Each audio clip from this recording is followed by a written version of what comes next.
அன்னச்சத்திரம் 1000 வைத்தல், ஆலயம் 10,000 நாட்டல், பின்னருள்ள தருமங்கள் யாவும் பெயர் விளங்கி ஒளிர நிறுத்தல், அன்னையாவினும் புண்ணியம் கோடி ஆங்கூர் ஏழைக்கு எடுத்தறிவித்தல். பாரதியின் சிந்தனையோடு இசைந்து யோசித்தால் கல்வியானது மனித வாழ்க்கைக்கு எத்தகைய முக்கியத்துவம் வாய்ந்தது என்பதை நம்மால் யூகிக்க முடியும்.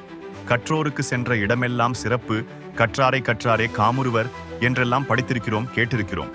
சில நலிதயங்களின் உதவியாலும், தொண்டு நிறுவனங்களின் ஆதரவினாலும், அரசாங்கத்தின் இலவச கல்வி திட்டத்தினாலும் பலர் கல்வி கற்கிறார்கள் என்றாலும் பலருக்கு இந்த சூழலும் வாய்க்காமல் உழைத்தால்தான் அடுத்த வேளை உணவு என்ற கட்டாயத்தில் பிஞ்சு வயதிலேயே வறுமையில் தள்ளப்பட்டிருப்பதையும் நாம் அறிவோம்.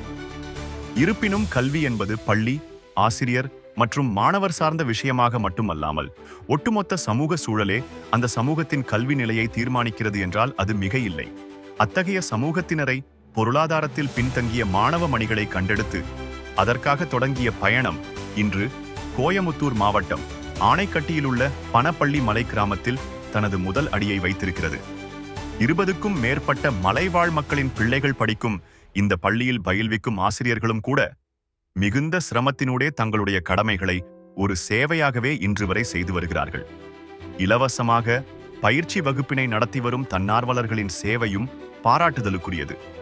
இத்தருணத்தில் கோவை அன்னதான அறக்கட்டளையும் இச்சேவையில் இணைந்து மாணவ மணிகளுக்கு புஸ்தகம், ஓவிய கருவிகள், பாதணிகள், குளிரிலிருந்து பாதுகாக்க உடைகளை கொடுத்து வயிறார உண்ண தரமான உணவும் இயற்கை வளத்தின் முக்கியத்தை உணர்த்த பள்ளி வளாகத்தில் பல்லடம் வனம் இந்தியா பவுண்டேஷனுடன் இணைந்து மரக்கன்றுகள் நடவு செய்து கலை நிகழ்ச்சியிலும் கலந்து கொள்ளச் செய்து மனம் மகிழ்ந்தோம். இந்த தருணத்தை தனதாக்கிக் கொள்ள ஒரு வாய்ப்பினை வழங்கிய அறக்கட்டளையின் செயலாளர் திரு ஜனார்த்தனன் அவர்களின் நட்பு சொந்தங்களை மனதார பாராட்டுகிறோம்.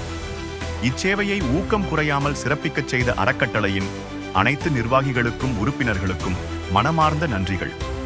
முக்கியமாக உணவு, உடை, பாதணிகள், புஸ்தகங்கள் என அனைத்தும் வழங்கி மகிழ்ந்த கொடை உள்ளங்களுக்கு அறக்கட்டளையின் சிரம் தாழ்ந்த வணக்கங்கள். இந்த பயணம் தொய்வில்லாமல் தொடர இறைவனின் அருள் வேண்டி முன்னேறிச் செல்வோம். அனைவருக்கும் நன்றி.